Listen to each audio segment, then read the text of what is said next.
thank you for joining me. My name is Cassandra. This video is a little bit different. I'm doing a Q&A coffee chat style video. It's been a while since I've done one of these, and I was actually supposed to do this 2 months ago, but I just never got around to doing it. But I have compiled most of the questions that you guys had asked me, so I'm going to go through them because there are a lot of them. I'm going to try to answer in a really rapid style way so that the video is not a million hours long. I have my tea. I am ready to go. The questions were very varied on lots of different types of topics. They're not organized in any particular order, so I'm just going to take them as they go. I have them here, and let's just get right into it. Okay, first up, do you wear makeup? Yeah, most of the time I wear makeup. I would say most commonly I just have like a little bit of concealer, blush, and something on my lips, like a lipstick or a tinted lip balm. And if I'm feeling particularly fancy, then maybe, like today I added mascara and eyeliner. But yeah, most days I do wear makeup. You don't wear your wedding ring anymore. Are you still with your husband? Good catch. I don't wear my wedding ring anymore. Nothing juicy or scandalous here. I am still with my husband. I am still happily married.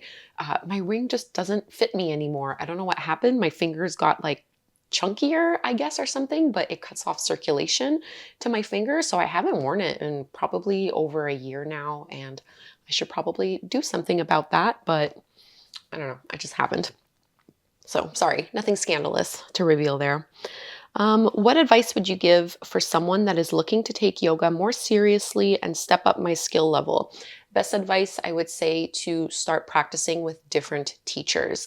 If you can step out of your comfort zone again, and it's great to practice and study with one person for a specific length of time, but I found that I experienced the most growth when I really diversified a little bit more. Even if you don't end up particularly liking that teacher and their style, there's always something to be learned from that experience as well. What is your favorite food to eat? What is your favorite color? Do you remember your dreams? Are they silly? Okay, a few in here.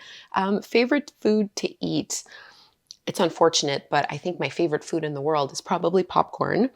What is your favorite color? Blue. Do you remember your dreams? Yeah, most of the time I do. Are they silly? I wouldn't say that they're silly. Often my dreams are very, how do I even explain it? Like otherworldly. They're very detailed and very vast. So they can be hard to remember in their entirety because they often feel like they span for days, like they're not just little glimpses. They feel like I'm living another life, and it's always something different. But because it feels like I've lived a long life in the dream, I don't always remember the entirety of the experience when I wake up, but I always remember parts of it at least. And mostly every night, I would say, I dream and remember my dreams. Did you have a different job before becoming a yoga teacher and YouTuber? If so, what was it? I have had a million jobs. And actually, I was thinking like maybe that would be a fun video for me to make one day, is to take you through like all the jobs I've had since I started working at 14 years old. My God, that's over 20 years. I'm 35 now. That's crazy. And I've done it all, okay? I've done a lot of different jobs, and I have a lot of different story times I think I could say about those jobs. So let me know in the comments if you would be interested in a video like that. But what I was doing prior, or as I was building my YouTube channel, I was employed at the City of Ottawa. I was in the Emergency and Protective Services Department in the Corporate Security Branch. And oh my God, what was my title again? I was a security systems specialist. Which mainly meant that I was doing a lot of project management. Really enjoyed it. It was really fun. Even though I didn't care at all about security systems or anything to do with security, I really liked the City of Ottawa as an employer. I liked my team. I liked the people that I was working with.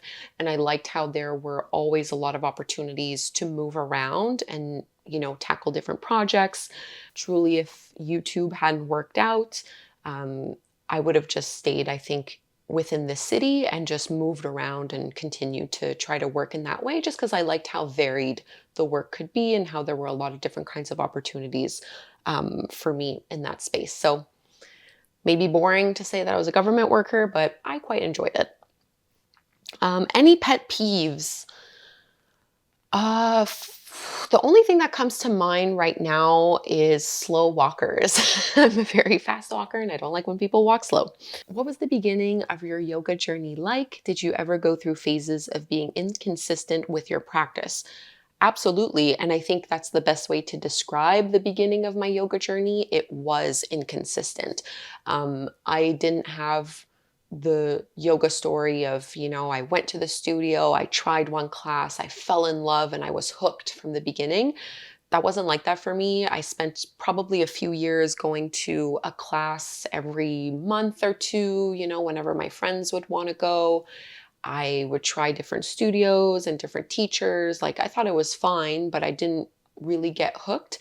It wasn't until I found a teacher I really resonated and connected with, and a style of yoga that really resonated with me that I found really interesting, that I started to see the benefits of the practice.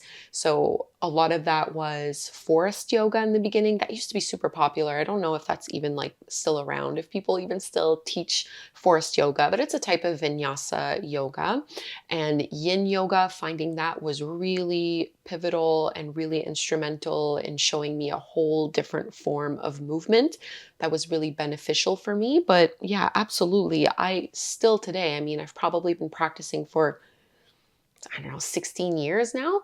And I still go through phases where it wanes, waxes and wanes, it ebbs and flows. And it's been so long now. I know I always end up returning to my yoga mat. So I don't fuss too much if I'm going through phases where I'm less inclined to practice, especially now that I found Pilates. That has been super fun and super creative and like energizing in a whole new way for me. So I've spent more time doing that as opposed to yoga. But yoga is always like the baseline that I fall back on. So I know it's never going to go away for me. What's your workout routine? In your most recent video, you look so toned. Thank you. Workout routine, it kind of changes depending on what time of the year we're in. So last year I started running. I got super hooked on it. I loved it. So I ran spring, summer, and a little bit in the fall, and I ran my first half marathon. So while I was running, it really kind of took over my life. My training program was so intensive. It felt like that was all I could really do, was run and then do a lot of yin yoga to try and soothe my aching body. Running is so fun, but it was so, so hard. But I loved it. Like it really helped. I mean, I got incredible cardio. I felt so, I don't know, so empowered, like something about running, just the rush you get from it. I felt so disciplined, so strong, so empowered. I loved it. I loved it so much. But once I finished my half marathon, I made the conscious decision to not run fall and winter. So I kind of alternate where I'll do 6 months now where I'm mostly focusing on cardio. I'm running. I'm really focusing my attention on that. And then the other half of the year, I'm trying to focus a bit more on strength and strength building. So right now I'm doing a lot of Pilates, and I teach at Oxygen Yoga Fitness Studio in Orleans. So once a week on Thursdays, I teach a 45-minute yoga class and a 45-minute something that we call core Pilates. So it's a mix of classical Pilates movements and more contemporary sculpt-like weight training. So I do that even though it's low weights. It's a great, incredible workout, and I do that myself at home at least 3 or 4 times a week. So it's small weights. It's like 5 to 10 pounds max, using resistance bands a lot, using the block, using the ball. And it's kind of like, yeah, a mix of Pilates, a mix of yoga, and a mix of more contemporary, like sculpt type of fitness workouts, like mat-based workouts. And that's kind of what I do the most. On top of that, in terms of like working out, of course, yoga is always there. Um, my my preference is still to do a 10 to 20 minute daily flow versus long hour or 90-minute classes. So I'll do that.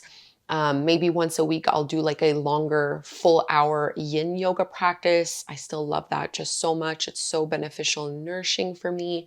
I walk the dog every day, 30 minutes a day. And then the big chunk of my life that is consistent year round is riding. So, horseback riding in the summer gets really intense because that's when I'm showing and I'm competing.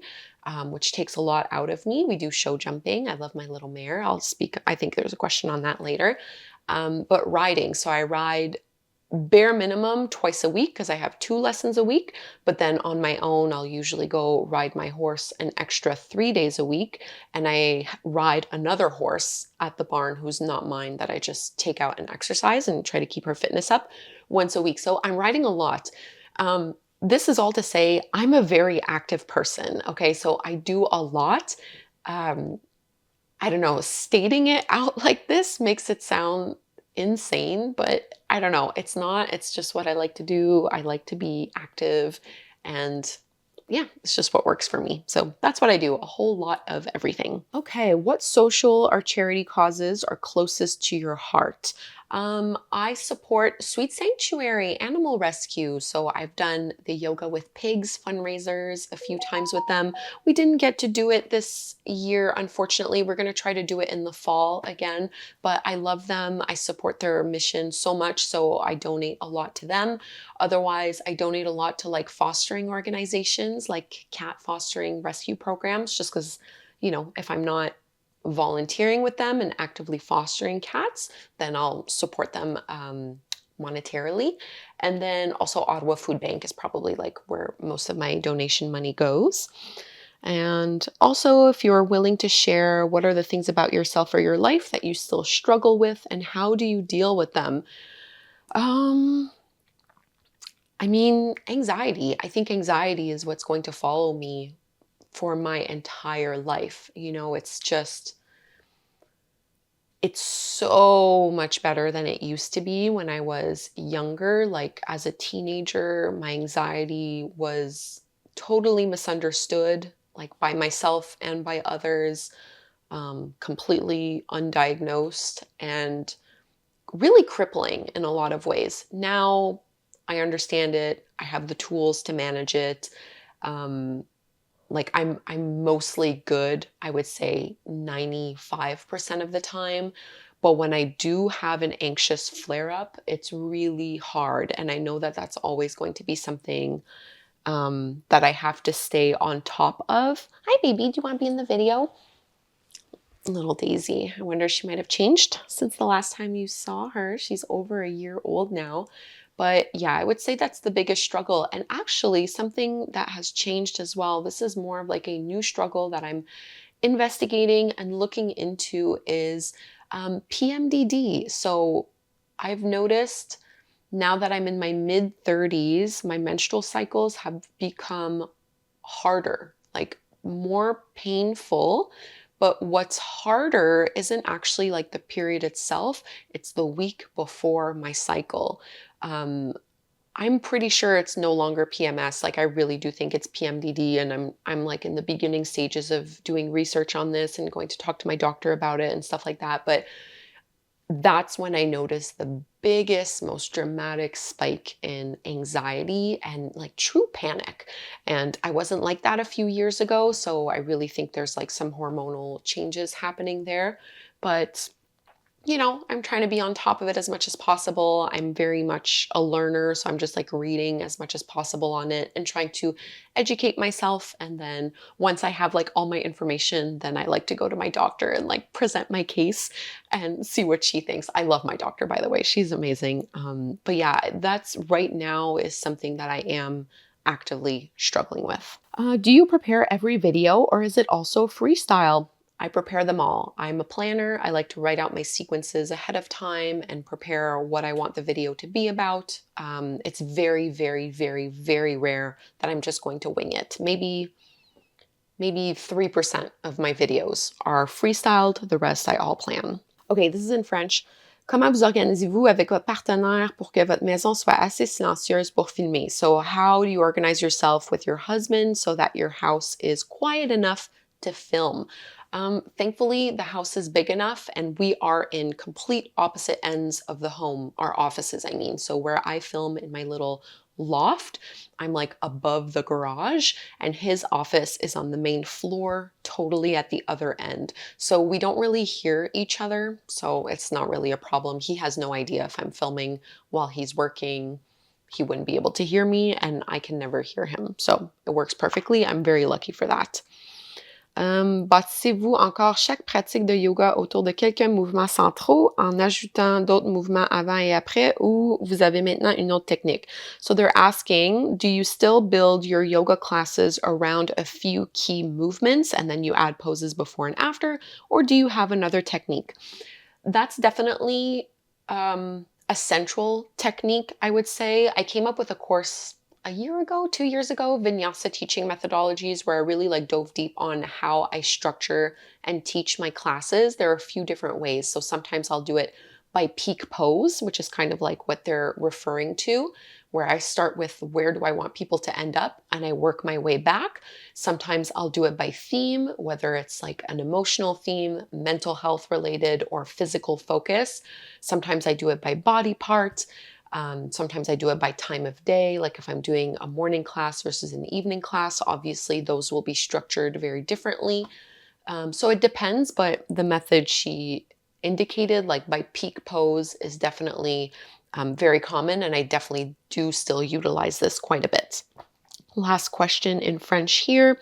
Comment faites-vous pour retenir par cœur tous les enchaînements qui composent les pratiques plus longues de vinyasa, 30 minutes et plus, par exemple? So how do you memorize your sequences by heart when you're teaching them, especially when they're 30 minutes or more? I just have a good memory for that. I wish I could give tips and tricks.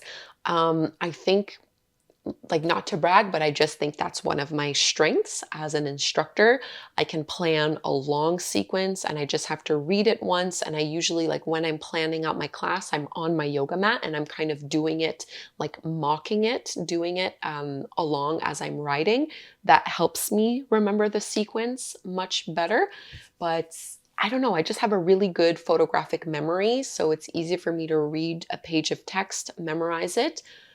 Now, that isn't to say that I'll necessarily retain that information in the long run, because it certainly doesn't work that way for me anyway. But yeah, I think my background in dance helped a lot with that too, just because it's like you're used to learning choreography really quickly. But yeah, I wish I had better tips. Sorry.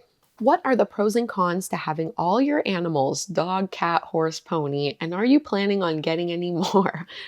Well, so at home right now, I have my 2 ponies, 6 chickens, 3 cats, and a dog. And then I also have my horse Wednesday, who I lease, who is boarded at a facility nearby. The rest are all here. Do I plan on getting more? Yes. In May, we are getting 6 more chickens, little pullets. So they're not quite adult chickens. They're a little bit younger. So getting them in the spring, very excited for that.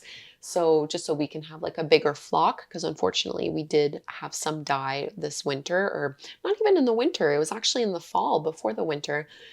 Quite a few of them passed away, and all from something different and unrelated. We just had really like a string of bad luck. 4 of them just died, all of something totally unrelated to the other. So, what are the pros and cons to having all these animals? One of the big cons is they get sick, they die.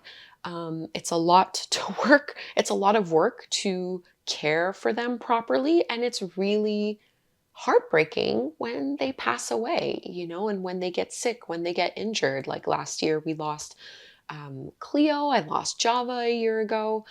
That's really hard, so that's definitely the huge con. The other con is that it's a ton of work. There's no such thing as like me sleeping in till 11. It's like I get up and I have my farm chores. I go out and I feed the ponies, and I pick up a lot of poop and I fill up their water and I groom them. I make sure they're all okay. I change their blankets if necessary. I prep the grain for the evening. I take care of the chickens, water, feed, treats, collect the eggs, check them all over. They all have like a lot of like seasonal maintenance with like deworming and checking for lice and mites and all these kinds of things, you know? So you have to be really good at managing that kind of stuff. There's costs associated with this as well. It's expensive to have farm animals at home, and it's hard in the winter when it's like -30 and you have to get out there. But the pros are that I love it. I just love it. Like it's my dream life. I would love to have more animals. Right now, in the spring, we're building a horse barn. So I'll have a 3-stall horse barn, which means I could bring one more horse home. Next week, the work begins to add on to my existing paddock for the horses. I'm adding a track system for them. So we'll have lots more room. And I don't know, I just love it. They make me laugh every day. They bring me a lot of joy, a lot of fulfillment. It can be overwhelming, but I never regret it. I would say the big piece of advice is that it's easy to make decisions in the spring or summer. You know, when things are going really good, it's tempting to just go and get a whole bunch of other animals. My biggest piece of advice is to decide in the winter whether or not you want to get more animals, because in the winter is really when you're in the thick of it. And this is when you're really like pushed to your limit and you have to really see how much you like doing this. Because if you still want to get more in the winter, then you'll definitely want more in the summer. And then that's probably a good decision for you. But otherwise, in the summer, you're like, oh, yeah, I can handle it. And then winter comes around and you realize that actually you've overcommitted. So that's what I'll say about that. Can you share some of the changes you have made in the past year to become healthier overall, please? I have seen you mention this on Instagram with Pilates and getting back into running. Not looking for weight loss tips, just would love to hear what has made you feel your best, for sure. So I would say the biggest change is probably, okay, I'm not 100% on this, but most of the time I have breakfast now, which is something that is totally new. And it seems like such a small thing, but it has changed so much. When I started running, I always run first thing in the morning. So I have no choice but to eat food before I go out. Otherwise, there's no way I can make it through my run. So beginning to run forced me to start getting used to the feeling of having food in my stomach when first waking up. Because I would always, like, since I was a young teenager, I could never have breakfast. Every time I would eat food early in the morning, like I would have to wait like 4, 5, 6 hours to eat, because otherwise I would either feel really like tired, heavy, sluggish, or I would get really, really nauseous. I just never was hungry in the morning, but now that I started running, I started eating, even if it's just a little bit. Like I would have a banana with a little bit of peanut butter on it, or like banana and Greek yogurt, like super, super simple. Because obviously you can't have like a gigantic meal before you go out for a run. That's not great either. So that was like an amazing shift for me that I kept up with even after stopping running. I noticed that if I were to eat first thing in the morning, or at least within like an hour or two of waking up, and I actually have breakfast, um, it's helped my digestion more than anything else in the world. Like it has completely changed. Like I don't want to be like TMI, but it's like it helps keep you very regular. It helps with bloating, and it helps with like having really intense cravings at night. I would get really hungry at night, really late. So I just kind of shifted. It's like I eat the same amount of calories and the same amount of food, but I just shifted the eating window. So I start eating earlier in the day, and it has really, really, really helped. Other things that helped, of course, running, Pilates have made a huge change. I feel really, really good in my body. That's probably the most important or the most significant, I would say. Are horses smarter than dogs? I'm going to say no. Dogs are smarter. I like horses more, but they're not. I mean, they're smart, but no, dogs are smarter. Yeah. Favorite yoga mat. Right now, my favorite yoga mat is I don't know how you pronounce the name of the brand, Lifeform or Life For Me. It's the one you see in all my videos, the white one with the designs. I really like it because it's nice and sticky, but it doesn't have a smell. So I have a couple of those and I like them a lot. Will you buy Wednesday? What do you want to do with her? And have you fallen off? So Wednesday is the horse that I lease. She's not for sale at this time, so there's no plan for me to purchase her. I'm happy to continue with my lease. I have her for at least one more year. We are showing together this summer, almost getting into show season. I cannot wait. We do the jumpers. So this year we're starting off in the 0.75 and hopefully finishing our season in the 0.85. Very excited about that. And then I've never fallen off of her, but I've fallen off many times off of other horses, although it's been a while since I've had a fall. It was mostly when I was first learning to ride. Any tips for getting out of a funk or lull in life? I would say it depends what kind of funk you're in. Sometimes you're in a funk or in a lull because it's like every day is the same as the next one. Like the routine is the same. You're almost running on autopilot. And the best thing you can do is to shake things up and let go of your routine and do something a little bit more creative and spontaneous. I always like the advice of going back to what you enjoyed doing when you were a child. If you go back to like you as a kid, you as a teenager, what brought you joy? What were you passionate about? What did you like doing? Trying to incorporate some of that into your life can be a really great way to get out of a funk. And then alternatively, sometimes I think we get in a funk and we get in a lull because we're just not doing enough. Like we actually lack routine, we lack structure. So forcing yourself, to get up at a certain time, to get in the shower, put yourself together, like not stay in your pajamas or stay in your loungewear and like bed rot all day. Like forcing yourself to actually get together and leave the house can be a really great step at like taking care of your mental health and getting out of that funk and that lull. I've certainly been in a lot of them in my life at different points in time. Sometimes it's just because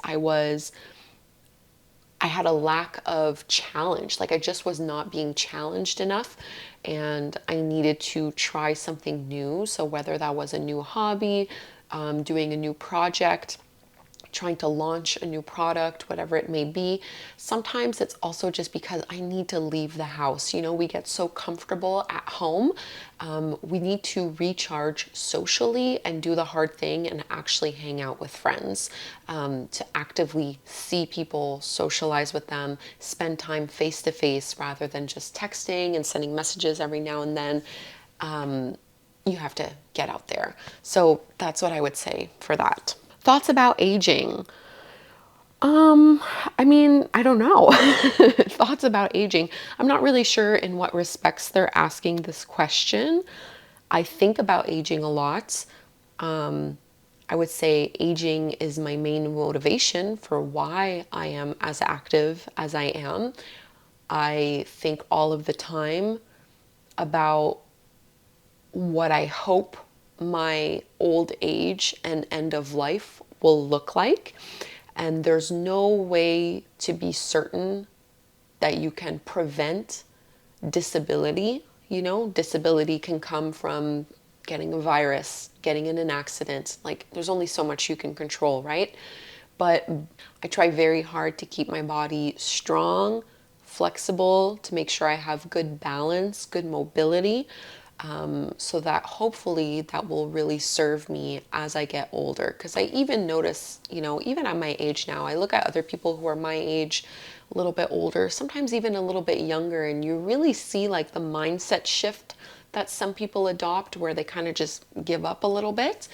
And that's not my style.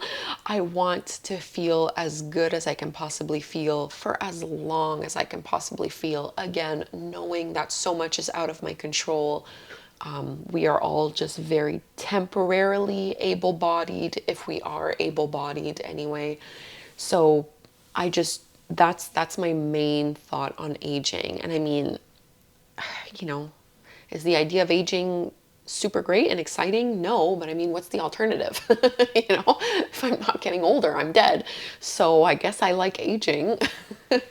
I think a lot about like vanity also as we age, and I have very conflicting feelings on that. You know, I'm also someone who I try to take very good care of like my skin and my appearance, and I worry about that going away with age, you know, like I worry about like losing youth and beauty as I get older, which I think is like normal for people to be worried and afraid of.